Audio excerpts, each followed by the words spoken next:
Olá, boa noite, irmãos. Sejam todos bem-vindos. Vamos nos prostrando diante do Senhor neste momento. Que a graça e a paz do nosso Senhor Jesus esteja no coração de cada um e que realmente você, nesse momento, tenha tirado tempo para ouvir o Senhor, para ouvir o que Deus tem a dizer às igrejas. O que Deus tem falado no seu coração durante esta série que estamos estudando, em que estamos aprendendo o que Deus quer das igrejas, o que realmente Jesus ensinou, orientou e exortou e edificou a igreja. Estamos no momento de aprender o que Deus tem falado às igrejas. E que não somente de aprender, mas de praticar.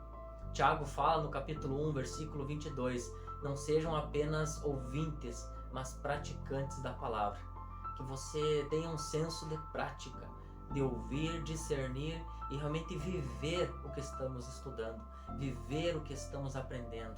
Sim, é momento de viver o evangelho do próprio Senhor Jesus. Que você possa ser enchido pelo Espírito Santo neste momento, você e a sua família aí na sua casa reunido, que você possa realmente estar adorando o Senhor em louvor, estar cantando, estar ouvindo com alegria no coração, porque até aqui o Senhor nos carregou, até aqui Ele nos sustentou. Louvado seja o nome do Senhor por isso. Que você possa praticar o que você tem ouvido com alegria e você possa falar, encher a sua voz e a sua boca e dizer: obrigado, Senhor, porque o Senhor é o Senhor dos senhores. Vamos lá, irmãos, cantar, louvar e viver o que temos aprendido da parte da leitura da Bíblia. É com alegria que vamos cantar hoje. Amém?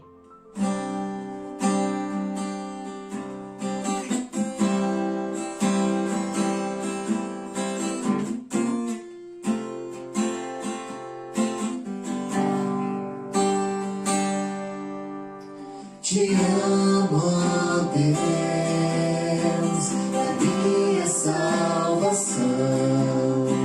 Não há na terra ou nos céus rei maior que o meu. Te amo, ó Deus, príncipe da minha paz, Senhor do meu viver. Eu te amo,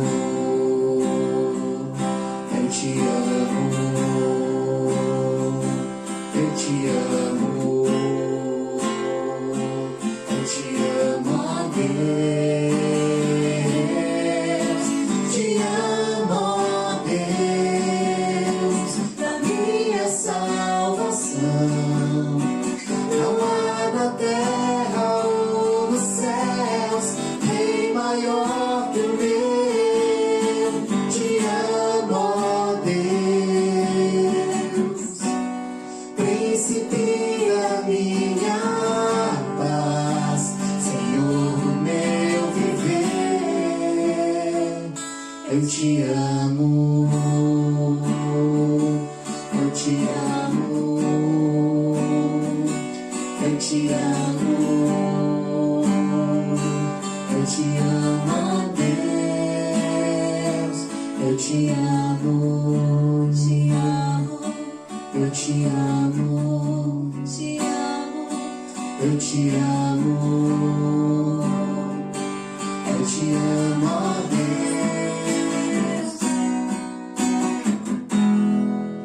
Olhar em teus olhos, vou jogado em teus braços, como criança me gira no ar.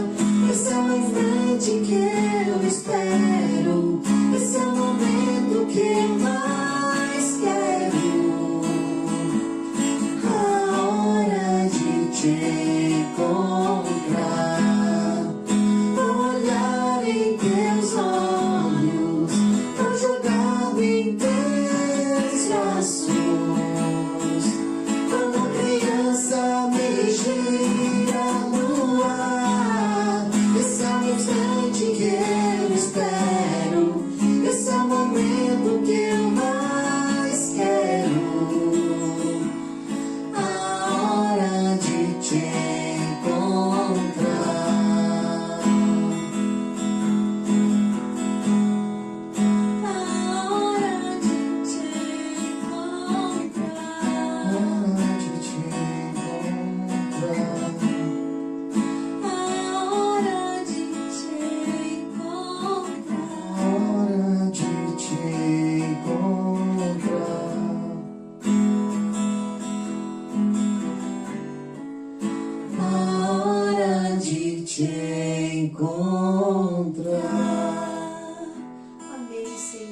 Te encontrar, Tu Jesus. esperas, Senhor. Vivo por isso, Te Deus. encontrar, Senhor. Te encontrar.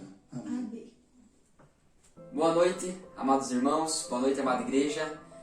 Hoje, Dia das Mães, então quero já iniciar o nosso tempo aqui, louvando a Deus por cada mãe presente aqui no nosso culto, por cada mãe da nossa igreja, por cada mãe que tem abençoado as nossas vidas. E de fato, essa é a maior qualidade que uma mãe pode ter. Provérbios capítulo 31, versículo 28, apenas a parte A diz assim: seus filhos se levantam e a chamam de abençoada. Que elogio melhor uma mãe poderia receber? Poder ouvir dos seus filhos abençoada. E não abençoada no sentido apenas poético da palavra, não um elogio da boca para fora, mas de fato filhos que podem se levantar e que de fato só estão de pé porque houve uma mãe abençoada por trás de suas vidas. Filhos que podem se levantar e com coragem, ousadia, segurança, se levantarem como homens fortes, mulheres fortes e poderem declarar a respeito da sua mãe abençoada. Ou seja, aquela que tem a mão de Deus sobre a sua vida, aquela que eles cresceram vendo e ouvindo a sua busca pelo Senhor. A minha oração é que os filhos da nossa igreja possam crescer e todos possam se levantar e poder declarar a respeito das suas mães abençoada. Mãe, você não faz ideia do tamanho, do impacto da sua vida na vida dos seus filhos. Ainda que você consiga ponderar e considerar isso, a verdade é que a sua vida, ela impacta não só a vida do seu filho aqui na terra, da sua filha aqui na terra, mas também na eternidade. Você foi chamada para uma bênção especial. Você foi chamada para um papel fundamental na vida do seu filho, que é dar o exemplo, que é buscar a bênção de Deus e trazer essa bênção de Deus sobre a vida dos seus filhos, sobre a vida do seu lar. Eu quero orar nesse momento, de uma forma especial, pela vida das mães. Quero orar em especial pela vida de cada mãe aqui que está participando do nosso culto, cada uma que verá essa mensagem depois. Mas vamos nesse momento nos colocar em oração. Senhor Deus e Pai, em nome de Jesus eu quero te agradecer por essa noite, Senhor. Quero te agradecer pela Tua graça, pelo Teu amor. Senhor Deus, nós te louvamos por cada mãe. Senhor, nós te louvamos porque o Senhor colocou na mão das mães um papel tão fundamental, um papel tão essencial na vida de nós, filhos. Senhor, eu peço em nome de Jesus que o Senhor esteja fortalecendo cada vez mais a vida das mães, que o Senhor derrame cada vez mais a Tua bênção sobre a vida delas, e que de fato a declaração dos filhos possa ser essa: abençoada. Não alguém só que recebe as bênçãos de Deus, mas alguém que sempre está disposta a entregar, a derramar as bênçãos de Deus sobre a vida dos outros. Eu peço em nome de Jesus que o Senhor esteja capacitando através do Teu Espírito Santo, que cada mãe aqui deixe esse legado na vida dos seus filhos, na vida dos seus familiares, que o legado seja esse: abençoada.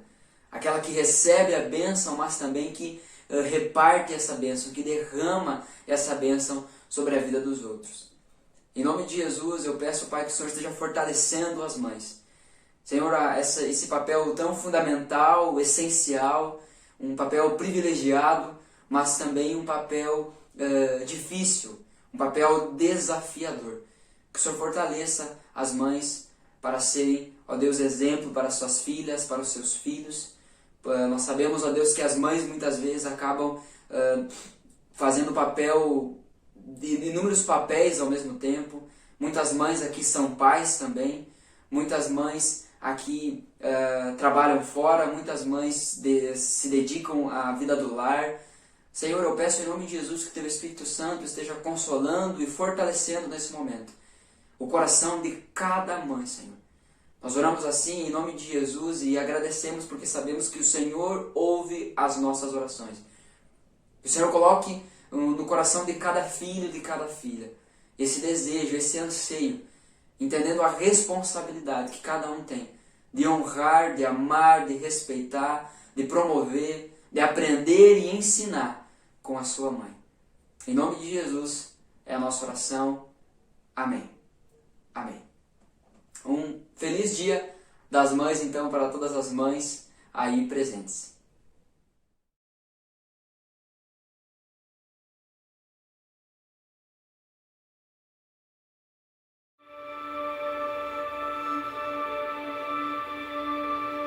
Oi, mãe. Lembra quando você falava que eu poderia ser quem eu quisesse? Finalmente me formei naquele curso que eu sempre quis. E para comemorar, papai me levou no seu restaurante preferido. Aquele prato que você sempre pedia continua maravilhoso. Mas sabe o que eu queria mesmo?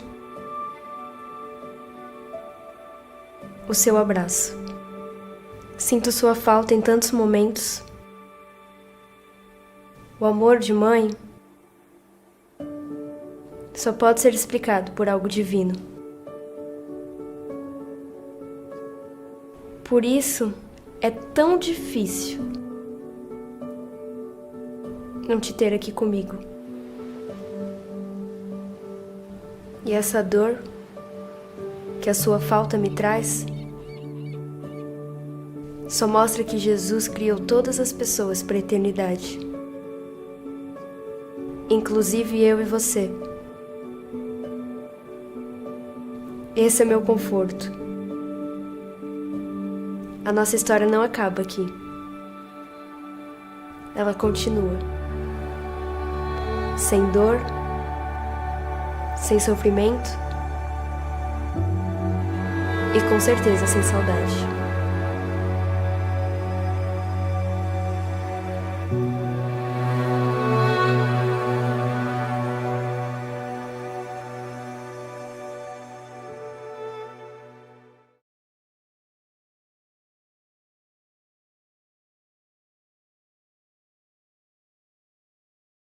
Nós vamos cantar agora, nós vamos adorar a Deus através da música.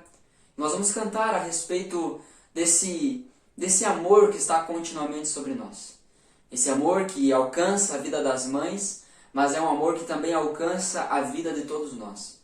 Nós vamos cantar a respeito disso e precisamos entender que a nossa vida ela muda completamente quando nós começamos a nos mover na consciência de que somos amados, de que somos amados por Deus, de que somos amados pelo nosso Pai, somos amados pelo Criador de todas as coisas, pelo Senhor dos céus e da terra. Você é amado por Ele. É por isso que você está aqui essa noite.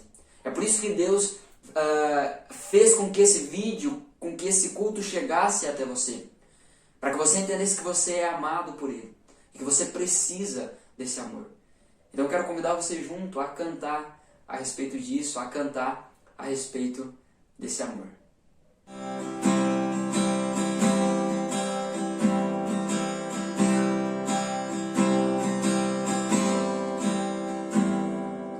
Ele tem ciúmes de mim, amor furioso de quem sou refém, feito dependente de sua misericórdia.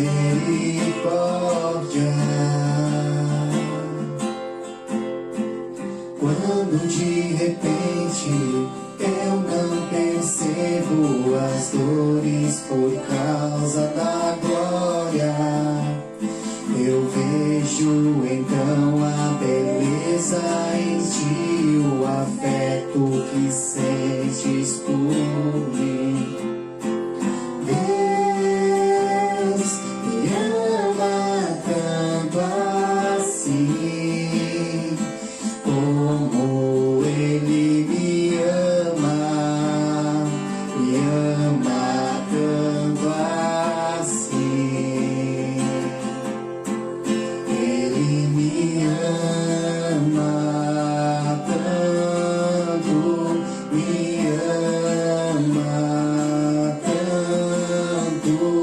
me ama tanto, Ele ama, Ele me ama tanto, me ama tanto, me ama tanto, Ele ama. És minha herança, eu sou tua porção, atraído pela redenção no olhar. Se a graça é como o oceano, estou me afogando. Os céus e a terra se encontram e o meu coração é tomado em grande furor.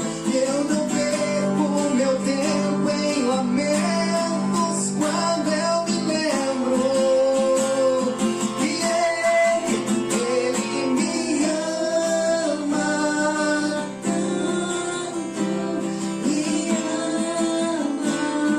Ele me ama tanto, Senhor, me ama tanto, Ele ama.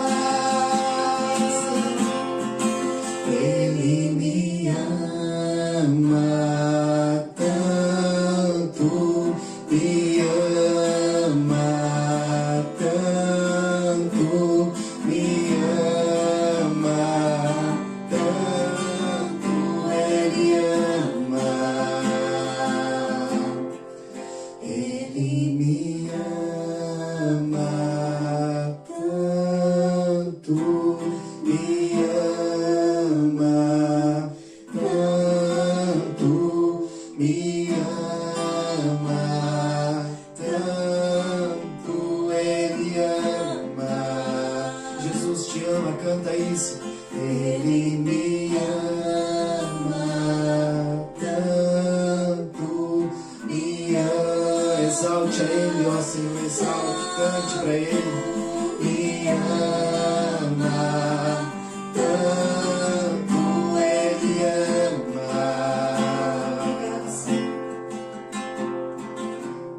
Me ama tanto, Senhor. Teu amor é infinito, Deus. Teu amor não muda, Deus. Obrigado por isso. Obrigado, Pai. Obrigado, Deus. Gente boas, nós daremos sequência então hoje à nossa série de sermões, O que Jesus diz à igreja. Hoje é o quinto sermão dessa série. Quero convidar já você a abrir a sua Bíblia em Apocalipse, Apocalipse capítulo 3. Nós vamos falar hoje sobre a igreja, a carta que Jesus escreve à igreja em Sardes. Abra comigo, Apocalipse capítulo 3, a partir do versículo 1. É muito comum, não é normal, porém, mas é muito comum crentes se sentirem amedrontados quanto ao livro de Apocalipse. Mas na verdade, como nós já vemos falando há algumas semanas, o propósito do livro de Apocalipse para o crente, ele não deve ser visto como algo aterrorizante. Na verdade, Apocalipse retrata a vitória final de Jesus sobre o mal, retrata a vitória de Jesus sobre todas as coisas. E a igreja vence com Jesus. E nós somos a igreja de Jesus. Se de fato somos a igreja de Jesus, se de fato você faz parte da igreja de Jesus, você vence junto com Ele. Então Apocalipse não deve ser uma carta, uma porção das Escrituras que nos traga medo, mas sim esperança. Porque no fim, Jesus vence. Billy Graham fala a respeito disso, ele diz assim, eu sei, está tudo bem, eu li a última página da Bíblia, vai ficar tudo bem. E essa deve ser a nossa esperança. Lendo o Apocalipse, nós devemos nos encher de esperança, de alegria, de confiança para continuar nessa caminhada. Porque ele é um livro de esperança. Esperança para o crente. Nós já vimos nos outros sermões que Apocalipse não apresenta Jesus não mais como o servo sofredor, mas apresenta como um Cristo glorioso, um Cristo que vem triunfante, que vence, um Cristo que reina, um Cristo que vem para estabelecer o seu reinado pleno. Não é mais um Cristo crucificado, não é um Cristo machucado, um Cristo sangrando, mas é um Cristo glorioso, com roupas que resplandecem. Nós vemos que ele não está mais agora com uma coroa de espinho, mas sim uma coroa de glória. É um Cristo glorioso que nos é revelado aqui em Apocalipse. E é esse Cristo glorioso que está escrevendo a sua igreja.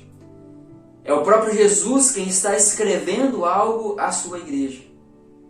E hoje então nós tentaremos mais uma vez entender o que Jesus está querendo dizer a nós, a sua igreja. Mais uma vez nós teremos o seguinte esboço.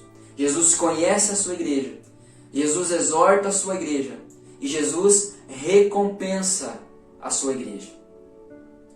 Vamos ler o texto então? Apocalipse capítulo 3, a partir do versículo 1. Diz assim: escreva esta carta ao anjo da igreja em Sardes. Esta é a mensagem daquele que tem os 7 Espíritos de Deus e as 7 estrelas. Sei de tudo o que você faz. Você tem fama de estar vivo, mas está morto. Desperte, fortaleça o pouco que resta, pois até mesmo isso está quase morto.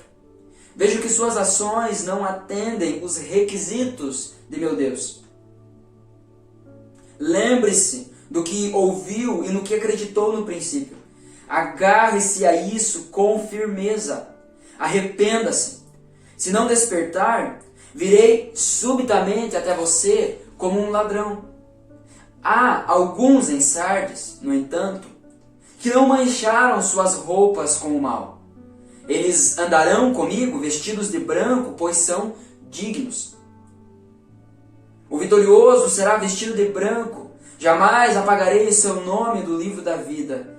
E confirmarei diante de meu Pai e de seus anjos que ele me pertence.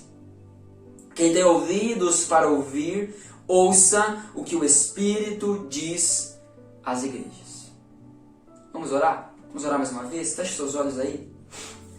Espírito Santo de Deus, nós estamos diante do Senhor, diante da Tua Palavra, e nós cremos que a Tua Palavra é poderosa, a Tua Palavra é viva, a Tua Palavra é eficaz. Nós cremos que a Tua Palavra não volta vazia.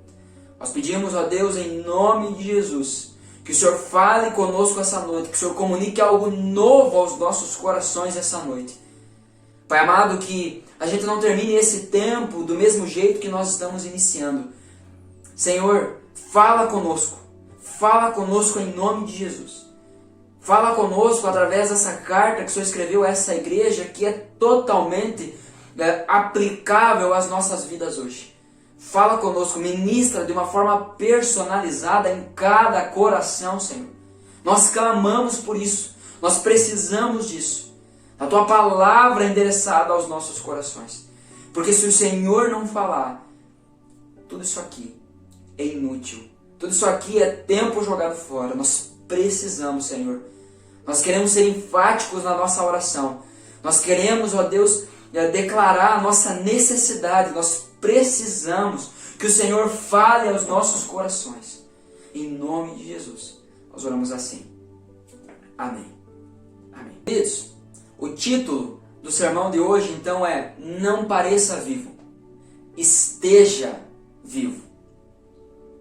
Nós vamos entender a respeito dessa igreja aqui em Sardes e também um pouco da cidade, antes de partirmos para a carta propriamente dita. Mas olha só, atualmente, então mais uma vez aqui nós precisamos entender que essas foram cartas reais escritas a igrejas reais.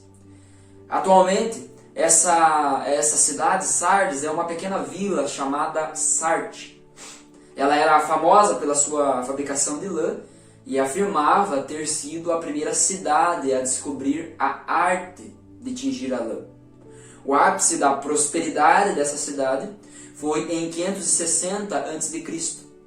Situada no alto de uma colina, ela era uma cidade amuralhada, ou seja, que tinha muros ao seu redor. Era uma cidade fortificada, e isso era muito importante numa época de batalhas, né, de guerras. E por ser uma cidade que estava no alto de uma colina, cercada por muros, uma cidade fortificada, ela se sentia imbatível.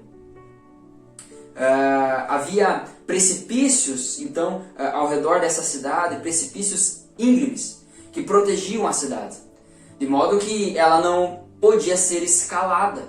Então, o ataque a essa cidade não poderia ser feito dessa forma. Seus soldados e habitantes pensavam que jamais cairiam nas mãos dos inimigos. De fato, a cidade jamais foi derrotada por um confronto direto. Seus habitantes eram orgulhosos, arrogantes e autoconfiantes. A cidade, ao longo da história, ela foi tomada apenas 3 vezes. Todas pelo mesmo erro cometido: falta de vigilância e atenção. A carta aqui a essa igreja, a carta à igreja em Sardes, né, não a cidade, mas a igreja em Sardes, ela não menciona perseguição nenhuma. Aparentemente, essa igreja vivia em paz. Porém, essa igreja estava conformada. Hernandes Dias Lopes, no seu comentário a respeito desse texto, ele vai dizer: quando João escreveu esta carta, Sardes era uma cidade rica, mas totalmente degenerada. Sua glória estava no passado e seus habitantes entregavam-se aos encantos de uma vida de luxúria e prazer. A igreja tornou-se como a cidade. Em vez de influenciar, foi influenciada. Era como sal sem sabor, ou uma candeia, uma lâmpada escondida. A igreja não era nem perigosa, nem desejável para a cidade de Sardes. Que realidade lamentável essa. Uma igreja que não fazia diferença. Uma igreja que não era relevante no meio em que estava. Uma igreja que não era relevante na cidade em que estava. Ela não era perigosa, mas também não era desejável. Ela não era uma igreja que mudava o ambiente em que ela estava. Que realidade lamentável. Diante disso, surge então a pergunta: o que Jesus diz à igreja? Jesus, ele se apresenta aqui como aquele que tem a totalidade do Espírito de Deus. O versículo 1, nós vemos isso ali na parte A: escreva a carta ao anjo da igreja em Sardes. Esta é a mensagem daquele que tem os 7 Espíritos de Deus e as 7 estrelas. Os 7 Espíritos aqui se referem então à totalidade do Espírito de Deus. Ele não tem apenas parte com Deus. Jesus não tem apenas parte com Deus. Ele é o próprio Deus. O número 7, a simbologia do número 7 é essa: é plenitude, é perfeição. Então, quando Jesus se apresenta como aquele que tem a totalidade, como aquele que tem os 7 Espíritos, ele está dizendo: eu não tenho apenas parte com Deus, eu sou o próprio Deus. É Ele que tem as 7 estrelas na sua mão, é Ele que tem a liderança, é Ele que tem o Espírito, a postura da igreja na sua mão. Então é esse Jesus que está escrevendo essa carta. A primeira coisa então que Jesus diz à igreja é: eu conheço. Eu conheço você. O versículo então aqui, a parte B do versículo 1 vai dizer: sei de tudo o que você faz. Você tem fama de estar vivo, mas está morto. Que declaração lamentável, que declaração triste de uma igreja ouvir, principalmente do próprio Jesus. Você tem fama de estar viva, mas está morta. Por isso o título do sermão: não pareça estar vivo, esteja vivo. Essa era uma igreja que era conhecida como uma igreja viva, em que havia muita atividade. Nós veremos aqui muitas semelhanças com a igreja em Éfeso, por exemplo. Provavelmente, os seus cultos eram bem frequentados e conduzidos de maneira correta. Uma liturgia ordenada, uma liturgia que buscava a sã doutrina. No entanto, ainda que os cultos estavam acontecendo e funcionando, essa igreja estava morta. E é o próprio Jesus que está dizendo isso, meus irmãos. É o próprio Jesus que está dizendo isso. Que a igreja estava morta. Apesar de ser conhecida, de ser famosa. Segundo alguns estudiosos, essa igreja, ela tinha em seu meio alguns líderes sociais. Alguns líderes sociais, alguns membros notáveis faziam parte então do rol de membros dessa igreja. Talvez políticos da cidade, líderes da cidade, pessoas ricas. Então, aparentemente, era uma igreja que estava funcionando. Provavelmente era uma igreja que tinha dinheiro, afinal, líderes notáveis da cidade faziam parte da membresia dessa igreja. Mas aqui nós precisamos entender uma coisa, que nem tudo o que está dando certo, está certo. Ela tinha fama de estar viva, mas estava morta. Essa igreja, ela estava viva diante das pessoas. Tinha uma certa relevância na sociedade por causa dos seus membros. Era provavelmente recorrida pelos aflitos, então as pessoas que tinham algumas necessidades talvez procuravam essa igreja, porque era uma igreja que tinha condições de ajudar. Porém, para Jesus, essa igreja estava morta. Nós podemos pensar aqui num caixão. Um caixão de luxo. Um caixão caro de luxo. Com muitas flores vibrantes ao seu redor. Mas no interior, há um cadáver. Essa era a realidade da igreja de Sardes. Jesus diz: eu conheço você. Você tem fama de estar viva, mas está morta. A verdade é que muitas vezes, assim como a igreja de Sardes, nós vivemos às custas do que aconteceu no passado. Quando na verdade nós precisamos continuamente gerar vida em nosso meio. Será que nós não receberíamos esse mesmo diagnóstico da parte de Jesus? Talvez as pessoas na nossa cidade conheçam a nossa igreja como uma igreja viva. Uma igreja que está construindo. Uma igreja que não parou mesmo no meio da pandemia, que tem achado um jeito de estar perto. Mas será que de fato somos isso? Porque aí a análise ela começa então a ir para o indivíduo, porque nós, cada um de nós formamos a totalidade dessa igreja. Nós somos um corpo e cada um é membro desse corpo. Será que nós não temos a fama de estarmos vivos, mas na verdade estamos mortos? Será que nós não somos aquilo que Jesus, confrontando os fariseus, os mestres da lei, ele confronta e chama-os de sepulcros caiados? Que por fora são bonitos, mas por dentro há uma podridão. Por dentro há cheiro de morte. Essa igreja tinha fama de estar viva, mas estava morta. Que esse não seja o diagnóstico que a nossa igreja receba da parte de Jesus.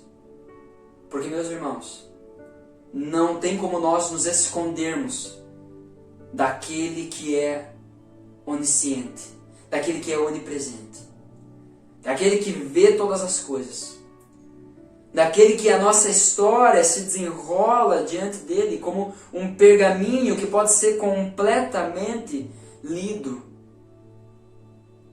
Não faz sentido nós nos escondermos das pessoas ou tentarmos até pregarmos uma mensagem, uma postura para as pessoas, quando no nosso secreto nós estamos sendo outra coisa.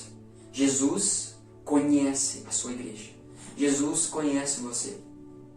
Jesus me conhece. Será que o diagnóstico ao meu e ao seu respeito seria esse? Você tem a fama de estar vivo, mas está morto? Essa igreja de Sardes tinha essa fama. Então aqui vem Jesus e fala a segunda coisa: eu corrijo a minha igreja. Versículo 2 até o versículo 4. Desperte, fortaleça o pouco que resta, pois até mesmo isso está quase morto. Vejo que suas ações não atendem aos requisitos de meu Deus. Não é aos requisitos dos membros. Não é aos requisitos do presidente, do pastor, da diretoria, daquele que contribui mais ou menos. Eu vejo que você não atende os requisitos do meu Deus. Porque o culto é para Deus. A igreja é de Deus. A igreja é do Senhor. Versículo 3. Lembre-se do que ouviu e no que acreditou no princípio. Agarre-se a isso com firmeza. Arrependa-se. Se não despertar, virei subitamente até você como um ladrão. Há alguns em Sardes, versículo 4. Há alguns em Sardes, no entanto, que não mancharam suas roupas com o mal. Eles andarão comigo vestidos de branco, pois são dignos. O vitorioso será vestido de branco. Melhor, aqui é até o versículo 4. Desculpa. Vamos até o versículo 4 agora. Jesus exorta a sua igreja. Jesus chama a vigilância. Jesus chama ao despertar. Havia uma parte da igreja, mas não todos. Os vivos deveriam se fortalecer. Caso contrário, morreriam como os demais. E aqui mais uma vez eu quero citar um texto que eu já citei algumas vezes. Mateus capítulo 24, versículo 12. Jesus vai falar que por causa do aumento da iniquidade, o amor de muitos esfriará. Na verdade, se nós nos acostumarmos com a mornidão, e nós falaremos sobre isso, ainda dentro dessa série, mas se nós nos acostumarmos com esse espírito de morte espiritual em nosso meio, logo os vivos também estarão mortos. Desperte, fortaleça o pouco que resta. Havia ali poucas pessoas que ainda estavam vivas, mas que estavam em perigo, porque estavam vivendo e talvez tolerando o estilo morto de viver o evangelho das outras pessoas. Fortaleça o pouco que resta, pois até mesmo isso está quase morto. É o que o texto nos diz, é o que Jesus está dizendo. A realidade do descaso, a vigilância da igreja, era a mesma que ocasionou a ocupação da cidade. Quando Jesus ele chama a atenção à vigilância, quando Jesus fala que ele viria como um ladrão, essa igreja entendia o que estava falando. Essa igreja entendia o que ele estava falando, porque a igreja conhecia a história da cidade. Era uma cidade que descansava no fato de ser inacessível e jurava ser inalcançável, ainda que já tivesse sido conquistada. E é um pecado, é uma tentação que eu e você caímos ou somos tentados a cair constantemente. Nós chegamos num ponto onde nós nos sentimos confortáveis. Estamos no alto da colina e pensamos assim, não, aqui ninguém pode me tocar.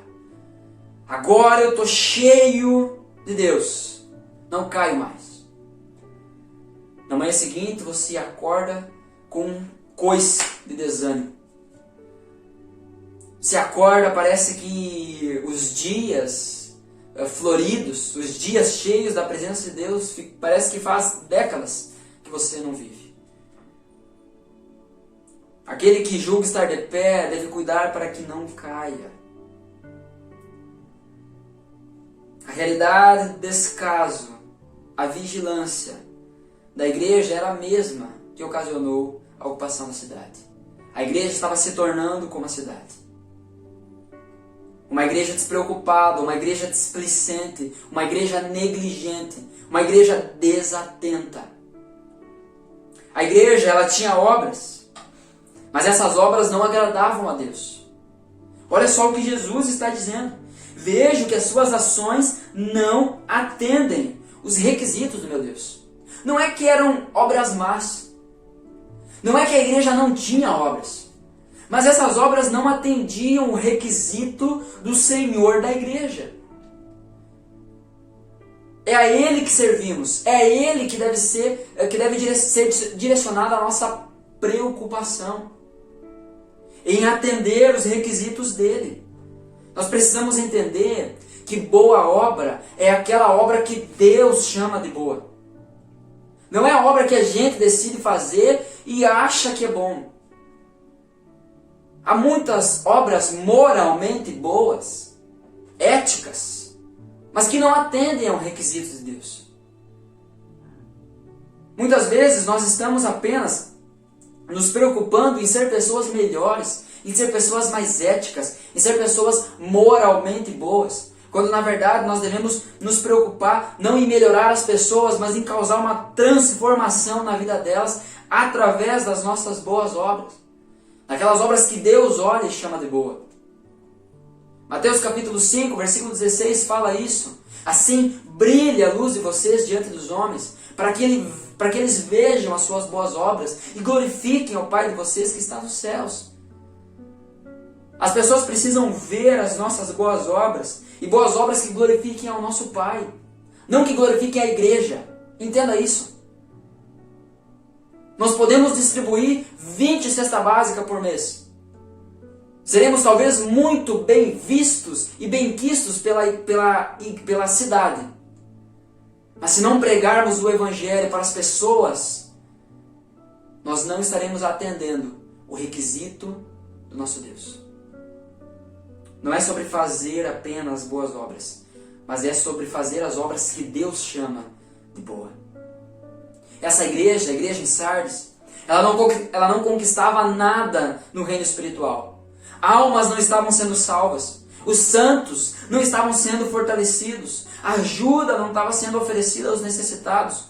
Os cultos eram formais, porém sem vida e logo sem sentido. O amor, o verdadeiro amor, que nós falamos na primeira mensagem dessa série, o verdadeiro amor, o primeiro amor, não estava presente nessa igreja. Logo, não havia sentido. Porque sem amor, nada faz sentido. As obras dessa igreja não eram íntegras, não eram aceitáveis, porque era uma igreja que estava operando sem o poder do Espírito Santo, sem o relacionamento com o Espírito Santo, sem o dinamismo do Espírito Santo. É isso que difere uma igreja viva de uma igreja morta.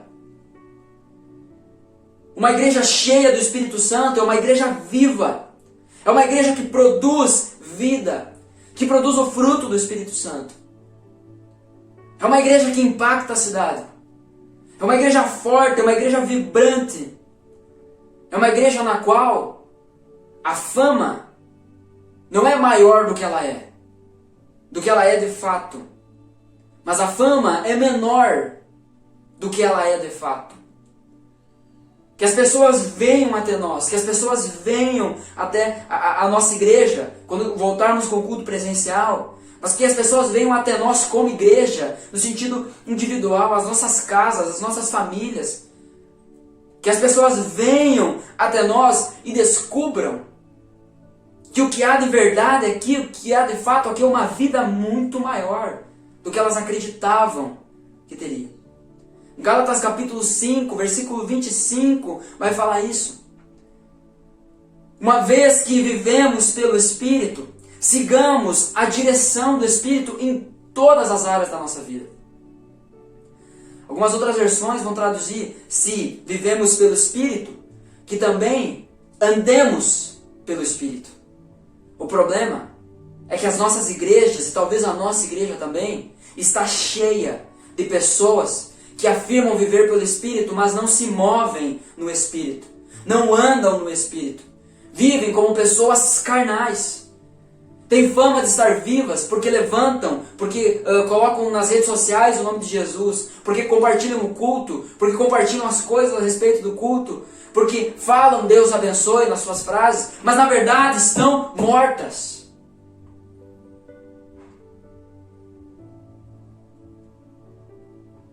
É isso que difere uma igreja viva de uma igreja morta. Uma igreja que se move no Espírito Santo. Uma igreja que anda de acordo com o Espírito. Ainda em Gálatas nós vamos ver que Paulo, escrevendo aos Gálatas, vai falar que se nos enchermos, se buscarmos o Espírito Santo, de nenhuma forma, de nenhuma maneira, nós satisfaremos os desejos da nossa carne. Mas nós não buscamos satisfazer o desejo da nossa alma pelo Espírito. Nós desejamos satisfazer os desejos da nossa carne.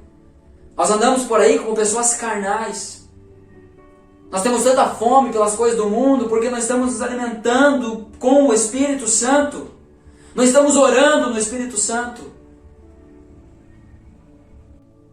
Sabe, meus amados irmãos, é tempo de nós não nos escondermos mais na desculpa, não justificativa, desculpa de que não sabemos orar. Porque a Bíblia nos ensina que nós não sabemos de fato. E que é o Espírito Santo que ora e intercede por nós, é Ele que nos ensina a orar. Nós devemos ser mais ousados, nós devemos proclamar essa vida que há em Jesus. O que Jesus nos diz essa noite é que nós não devemos parecer uma igreja viva, parecer uma igreja vibrante, parecer uma igreja que anda no Espírito, que se move no Espírito, mas de fato ser uma igreja viva, de fato ser uma igreja vibrante, de fato ser uma igreja que se move, que anda no Espírito. E quando eu falo sobre andar no Espírito, se mover no Espírito, eu não estou falando sobre o fogo estranho, sobre bagunça, eu não estou falando nada disso. Mas eu estou falando sobre frutificar, sobre dar o fruto do Espírito, sobre ser impulsionado pelo Espírito, sobre ser levado até as pessoas pelo Espírito, sobre crer na obra do Espírito, que Ele convence do pecado, da justiça e do juízo. Crer nisso. Irmãos, nós precisamos entender que não é a organização, não é uma eficiência simplesmente no número de atividades que fazemos, que vai substituir a dinâmica poderosa do Espírito Santo. Atos capítulo 8 diz que quando descer sobre vocês, quando descer sobre nós, o Espírito Santo, nós receberemos poder. Nada substitui isso. Nada substitui o poder do Espírito Santo. Quando descer sobre vocês o Espírito Santo, vocês receberão poder. Para quê? Para ter a fama de uma igreja poderosa? Para ter a fama de uma igreja viva? Não, mas para ser minhas testemunhas. Em Jerusalém, em toda a Judéia, em Samaria e até os confins da terra. Mas começa em Jerusalém. Começa na nossa casa, começa na nossa cidade. Pregue o Evangelho, sejamos uma igreja viva. E não nos preocupemos em parecer uma igreja viva. Ore. Chame seus irmãos para orar. Ore por eles. Nós acabamos de encerrar a série de mensagens baseado na oração do Pai Nosso. Foram 7 semanas refletindo sobre a oração do Pai Nosso, cada princípio que Jesus ensina ali. E de nenhuma maneira a ideia foi esgotar o que Jesus nos ensina, mas foi instigar você a olhar para um texto tão conhecido e se maravilhar com o tanto de coisa que tem ali, que às vezes a gente passa lendo na corrida e não para pensar, não percebe. Não é o número de atividades ou a organização eficiente que substituirá a dinâmica do poder do Espírito Santo. Não é um templo novo e bonito, moderno, que substituirá a dinâmica poderosa do Espírito Santo. Nós precisamos ser cheios do Espírito Santo. É isso que trará vida, de fato, à nossa igreja. Mas para essa igreja, que não estava vivendo isso, que estava vivendo apenas de fama, Jesus aponta 3 atitudes que a igreja deveria ter. No versículo 13, então, nós encontramos isso. Ele diz: lembre-se do que ouviu e no que acreditou no princípio. Agarre-se a isso com firmeza. e arrependa-se. Se não despertar, virei subitamente até você como um ladrão. Primeira coisa que Jesus dá um caminho para essa igreja. Para essa igreja voltar à vida. Para essa igreja voltar a ser uma igreja vibrante. Jesus não está falando com incrédulos aqui. Jesus está falando com a sua igreja. Lembre-se. Um dia esse povo aqui já esteve vivo. Talvez é o seu caso. Um dia você já esteve vivo. Mas hoje está morto. Você vive apenas da sua fama. E que um dia você foi um crente vibrante. Precisamos constantemente trazer à nossa memória todas as coisas que Deus já fez. Salmo 77, versículo 11 até o 14. Eu posso passar depois a relação de todos os textos para vocês. Só me pedir no privado. Salmo 77, versículo 11 até o 14. Diz: Depois, porém, lembro-me de tudo o que fizeste. Senhor, recordo-me de tuas maravilhas do passado. Estão sempre em meus pensamentos. Não deixo de refletir sobre teus poderosos feitos. Teus caminhos, ó Deus, são santos. Que Deus é poderoso como o nosso Deus. És o Deus que realiza maravilhas. Mostras o teu poder entre as nações. A primeira coisa que Jesus diz para essa igreja que estava morta voltar à vida é lembrar-se de que um dia essa igreja já esteve viva. É lembrar-se de tudo aquilo que Deus já fez. O segundo passo que Jesus dá, então, é para que essa igreja guarde. Jesus diz: guarde, agarre-se a isso. Ninguém sobrevive falando sobre comida, se não comer ela. A nossa vida espiritual funciona da mesma forma. Nós precisamos guardar, nós precisamos comer a palavra de Deus. Nós precisamos absorvê-la em nosso íntimo. Salmo 119, versículo 11, vai falar isso. Guardei a tua palavra em meu coração para não pecar contra ti. Para me manter firme nesse caminho. Para me manter firmado no Senhor. O que Jesus diz é guarde isso. Agarre-se a isso. Algumas versões vão traduzir esse texto, Salmo 119, 11, dizendo assim: escondi a tua palavra em meu coração. Sabe, traz essa ideia de trazer para perto, lá dentro, no íntimo. Isso é precioso demais para mim. Guarde isso, agarre-se nisso. Caso contrário, a morte chegará e tomará conta da sua vida espiritual. Jesus diz: lembre-se. Jesus diz: guarde. Jesus diz: arrependa-se. O arrependimento imediato e verdadeiro é o único remédio para a morte que se estabeleceu. Jesus diz: se você não se arrepender, se você não despertar, virei subitamente até você como um ladrão. Hebreus capítulo 3, versículo 7 até 8, se referindo a saída do povo de Israel do Egito, a passagem do povo pelo deserto. Então, o autor aos Hebreus vai citar aqui, e então o capítulo 3, versículo 7 e 8 diz assim: por isso o Espírito Santo diz: hoje, se ouvirem sua voz, não endureçam o coração, como eles fizeram na rebelião, quando me puseram à prova no deserto.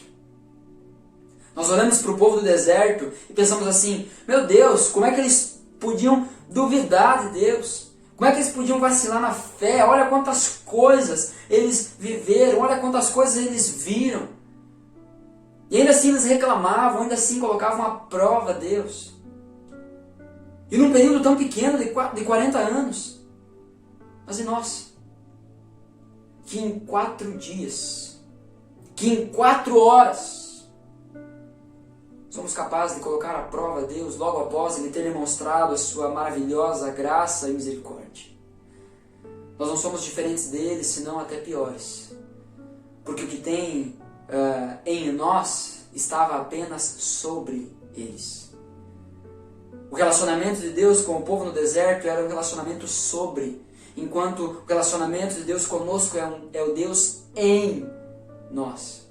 Em nós. Nós não temos Deus apenas sobre nós ou por nós. Nós temos Deus em nós. O Espírito Santo habita em nós. Arrependa-se. Se hoje ouvir a sua voz, não endureça o coração. Arrependa-se. Se você entende que você está morto e precisa de vida, arrependa-se. Arrependa-se. Que seu arrependimento seja tão rápido e imediato que não dê tempo de você procurar culpados terceiros para jogar a culpa. Arrependa-se. O arrependimento, então, ele é o resultado dos 2 primeiros passos. Lembrar e guardar. Óbvio, isso para alguém que já esteve num relacionamento verdadeiro com Jesus. Porque como é que aquele que nunca teve um relacionamento com Jesus vai se lembrar? Ele vai se agarrar no quê? Se não tem nada. Talvez você olhar para trás e não conseguir se lembrar de nada no qual você consiga se agarrar. Denuncia. Talvez você nunca teve um relacionamento verdadeiro com Jesus. Se esse é o seu caso, você parte desse ponto. Arrependa-se. Jesus ama você. Morreu por você. Morreu em seu lugar.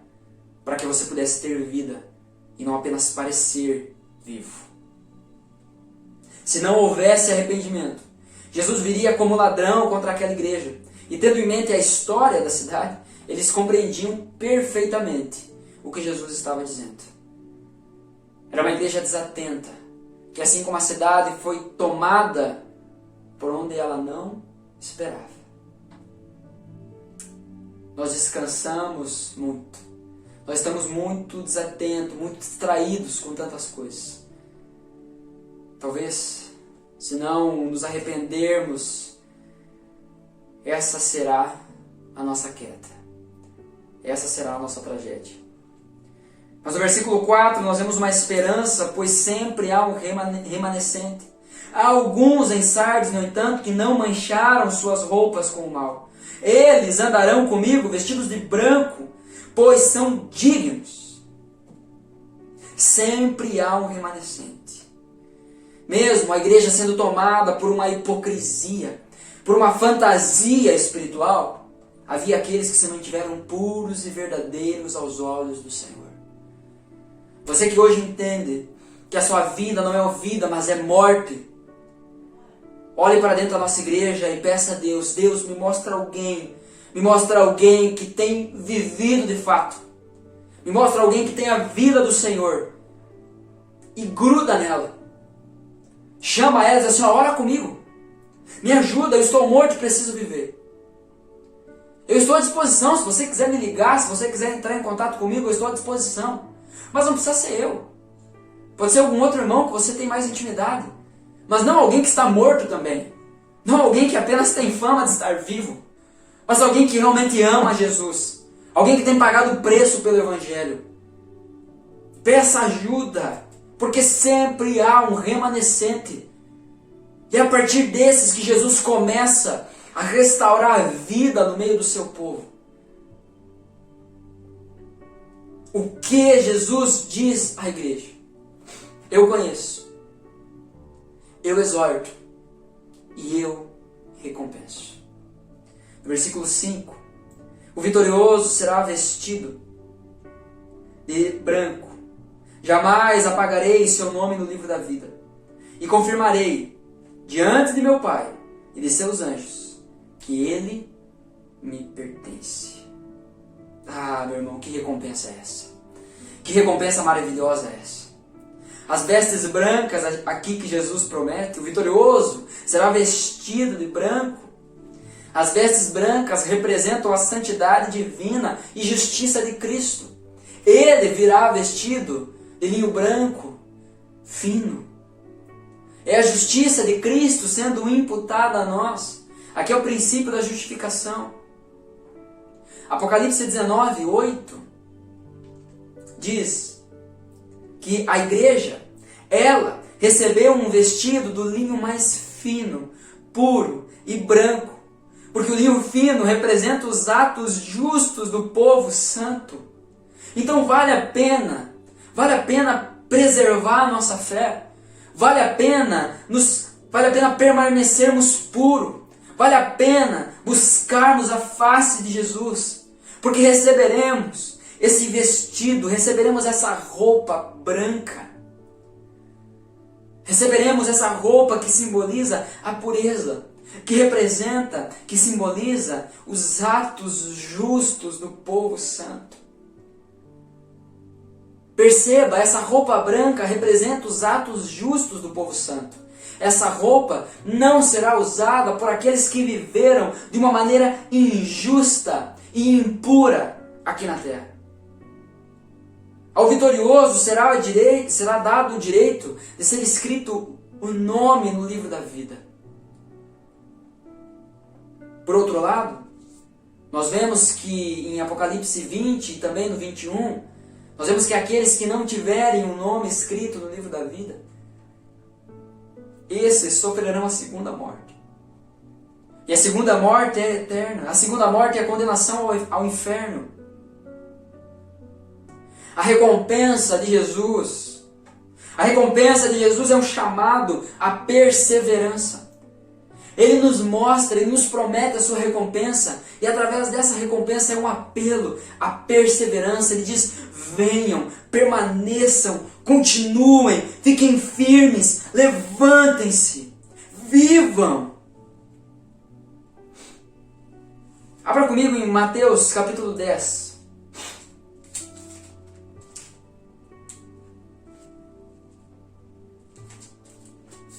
Mateus capítulo 10, versículo 32.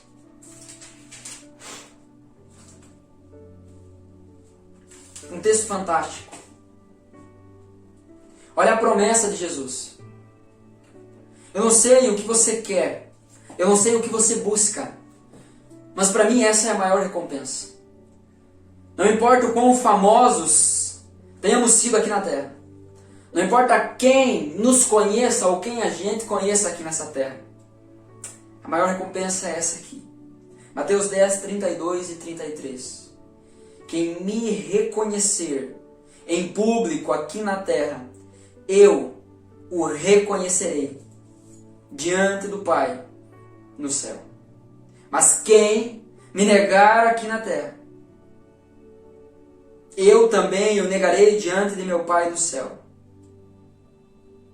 A recompensa é sermos reconhecidos por Jesus. A recompensa é sermos recebidos pelo próprio Jesus. Eu conheço você. E eu o reconheço aqui, diante do meu Pai, diante dos anjos. Essa é a recompensa. Por quê? Porque você me reconheceu na terra. Você não tinha uma fama de estar vivo, mas você vivia a vida que eu prometi.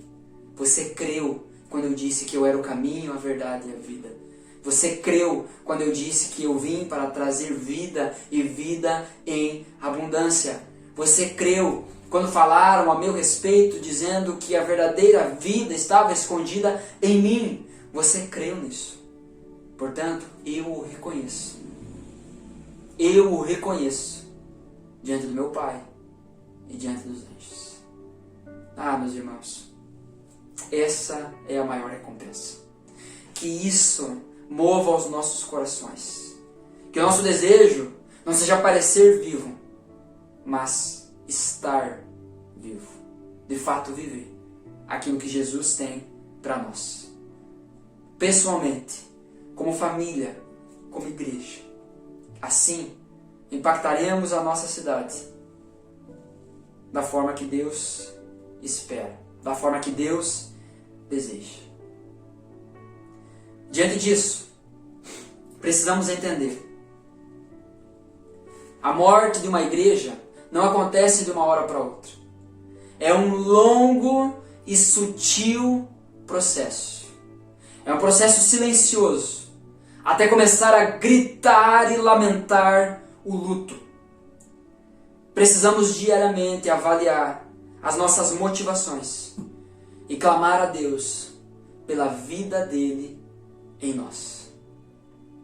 Com essa igreja, aprendemos que basta uma pequena falha em nosso caráter, Basta um lugar desprotegido em nossa vida espiritual, um espaço sem vigilância, para sermos atacados e vencidos. Que possamos perseverar até o final. Com o ensino da graça e o poder do Espírito Santo, nos mantenhamos em pé. Esse é o chamado de Jesus a nós hoje, a todos nós. Me reconheça aqui e eu te reconhecerei diante do Pai. Ele faz esse chamado através da cruz. Ouça e se renda. Ouça o que Jesus diz à sua igreja.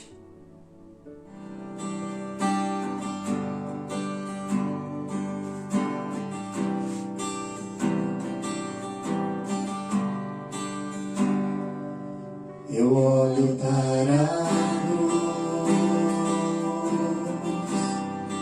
e para a cruz eu vou, do seu sofrer participar, da sua obra vou cantar, meu Salvador.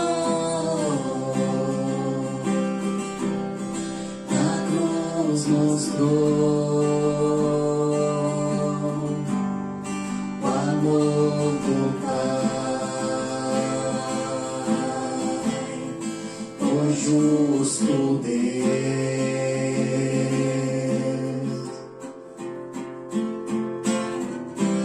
Pela cruz me chamou gentilmente. Eu e eu, sem palavras, me aproximo, quebrantado por seu amor. Pela cruz me chamou gentilmente, me atraiu e eu, sem palavras, aproximo, quebrantado por seu amor.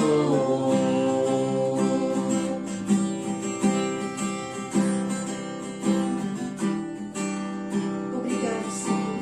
Obrigado, Jesus. Merecida vida, de graça recebi. Por sua cruz, a morte me livrou, trouxe minha vida. Eu estava condenado, mas agora pela cruz eu fui reconciliado. Obrigado, Senhor. Pela cruz me chamou gentilmente, me atraiu e eu, sem palavras, me aproximo, quebrantado por seu amor. Pela cruz me chamou gentilmente, me atraiu e eu, sem palavras, me aproximo, quebrantado por seu amor.